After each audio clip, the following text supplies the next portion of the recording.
Hi there, Adam. Last time we were discussing the weather.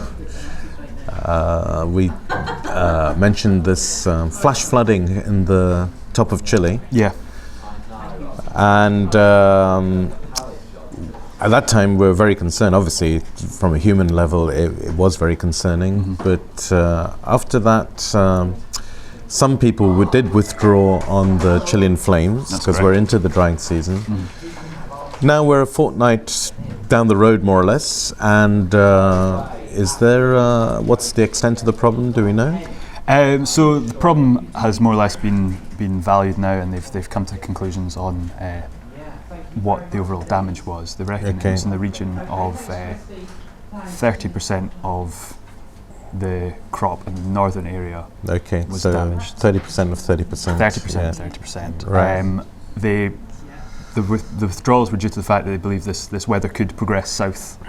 Oh, okay. All right. Down through Chile. But luckily for the people of Chile and the flame raising crop, it didn't. It dissipated, and now it looks like it's going to be good weather from here on in. So plenty of offers back in, because basically before this happened, Chilean flames were quite weak. Yeah.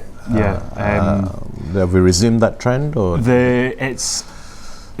it's more or less bottomed out now. The flood problems did cause a kind of temporary spike. Okay. And now it's flattened out. Okay. All right. So back to normal. Yeah.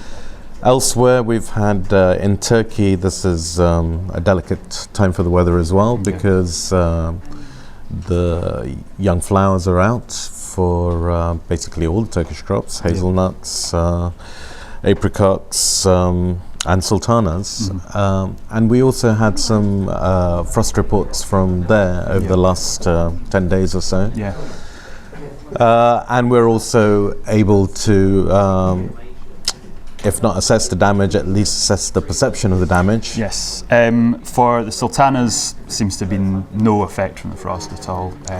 Offers are still coming in for new crop. It doesn't seem to have been any damage. Hazels, last week, lots of offers withdrawn from the market because with last year's huge damages, hazelnut growers feared the worst and didn't want to be kind of hit with the same problem again 2 years in a row. But the frosts that were due to hit at the weekend there were not as bad as last year's by a long shot, and it seems the damage is pretty minimal. Apricots, there's reports of about 15 to 20% damage on the crop this year. Right, okay. Due to these frosts. So they've hit the Malatya region. Right. So has that affected the pricing? Is the pricing, because pricing was coming down obviously from the very high numbers that we had. At the moment they're still in the process of assessing the damage. This was the 9th of April that the frosts hit, so they reckon it was about a 9 to 10 days period before they'll have the full extent. So hopefully this time next week we'll have a better idea.